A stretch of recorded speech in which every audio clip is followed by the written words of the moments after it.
you doing, people? This is Matt with Urban ERT Slings. I'm going to show you today how to install the double locking speed loop male webbing adapter. This is a two-stage adapter. Right now, the way it'll arrive in the mail to you is in this configuration. It'll be assembled just like this. It's in the single stage, which is a little bit longer. And to disassemble it, just feed this webbing through these little plastic loops, and what that does is it frees this up so that you can pull this little locking tab up underneath the plastic loop. Disassemble this just like the chin strap of a motorcycle helmet. First thing you do before you install it, make sure your weapon is unloaded and on safe. Extend the stock, and as you can see here, they've got the Voltor single slot sling adapter or sling attachment plate. You want to make sure that the folding tab is facing up. Insert it into the slot, fold it over, pull it through the actual two rectangular loops, and then fold it back over, and make sure that that little locking tab is resting on the top. And what that does is it prevents it from ever coming undone when you're humping through the woods or whatever. So it's going to make a nice tight fit. And again, this is the single stage. It makes it a little bit longer. I prefer to use a slap plate made by iKick Hippies. The benefit of this is it allows the webbing to slide back and forth. This is similar to the actual Magpul ASAP plate, which is the same thing, except the ASAP plate has a little key, or actually a little chain link that goes back and forth. For this application, you would just take the little chain link and either cut it off altogether or just move it to the side out of the way. You don't really need it. It's just a redundant chain link that you don't really need for this configuration. I always prefer to use webbing over metal clips at the rear because they don't bind, they articulate a little bit better, they're pliable, and they're just easier to work with, and they don't get caught in between your actual thumb and the safety. When you go to disengage the safety, if the webbing's there, you just push through it. If there's a metal clip, you'd have to actually move the metal clip out of the way to get to the actual safety, whereas this, you can just use this and push it through if you need to. Worst comes to worse. To disassemble it, you would simply push the webbing through to free up this little locking tab. Push the locking tab up underneath this plastic loop. Pull it through, disassemble like the chin strap of a motorcycle helmet. And it's disassembled for cleaning the weapon so you don't get any solvents or anything on the webbing. It's not really going to do much to hurt it. I've cleaned my weapons with these on and never really hurt them. But, you know, if you clean your weapons a lot, shoot them a lot, I'd recommend taking it off. It just makes it last longer. To install it on one of these little slat plates here, the slat plate would be right here on the back of the weapon. It's going to allow the webbing adapter to go back and forth from left to right hand side for cross shoulder transitions. Best thing to do is to install this in the double stage. I'm going to show you how to do that.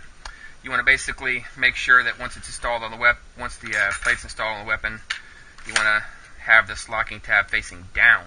Okay, so the reason that is I'll explain it to you in a minute, is you're going to route this webbing just like the ASAP plate or this iKick Hippie slap plate down through the metal loop. You're only going to insert the webbing through the first plastic loop. Pull it rather tight, bring it around up through the bottom, and then insert it up through there. So you might need a pair of needle nose or a multi-tool to help get it through, because you're going to have the buffer tube here obviously, but just kind of stick it in there and fold it over and pull it through. So once you've got it pulled through, you're going to insert the webbing through the back side secondary plastic loop, just enough to get that tab through, and then push it back, and then just kind of dress the webbing up so that it's nice and tight. Now the reason that I have you face this little webbing tab here down when you install it is once this is installed, that's just going to keep this tab out of the way of your hand, so you don't have to worry about that scratching you or just getting in the way or whatever. It's just going to keep it nice and, you know, clear of your hand. But as you can see, it allows the webbing to slide back and forth on the actual sling receiver plate.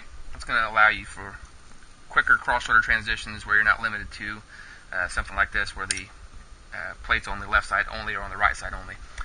Another thing is, as you can see, it's a lot tighter fit. So when you have this in the second stage of installation, it's going to allow the weapon to ride a little bit higher profile.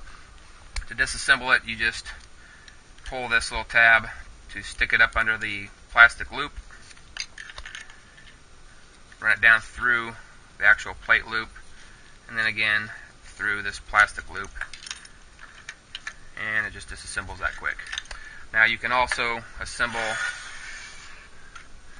this metal plate onto something like a Magpul RSA or a front sling bar or a sling swivel that hangs underneath the front of the weapon. This one doesn't particularly have one, but I'm pretty sure you'll know what I mean by just a standard sling swivel that hangs underneath the front of the weapon. For the Magpul RSA, disassemble it. You want to fold this into a triangle. That just helps it go through a lot easier instead of having to fight it. On the front adapters, I typically like to have it a little bit longer. It just gives you more meat to grab to hook the front of the sling up to. But what you're going to do is you're going to feed it through either both of them and then back on itself like the chin strap of a motorcycle helmet, pulling that little tab free so that it rests on top of the loop, prevents it from coming undone. Just gives you a little bit more meat to grab to hook it up to the front of the sling. Or you can simply just run it through the first plastic loop. And the benefit of that is, again, is it just makes it a shorter profile to the weapon. Just pull everything nice and tight, fold it over in a triangle, stick it down through. If you can't get it, or it makes it a little bit difficult in this tight fit, pull it down with a pair of pliers or needle nose. Insert the tab in through the back side, allowing that little locking tab to hang underneath the front. And again, just dress the webbing up so that it's, you know, nice and flat and everything, and that gives you a nice stable front adapter to hook to your front sling attachments. If you guys have any questions or application issues, or you just need a little bit more help with installing this or anything like that, just feel free to give us a call at 317-223-6509, or you can email us at info@urbanertslings.com. Thank you.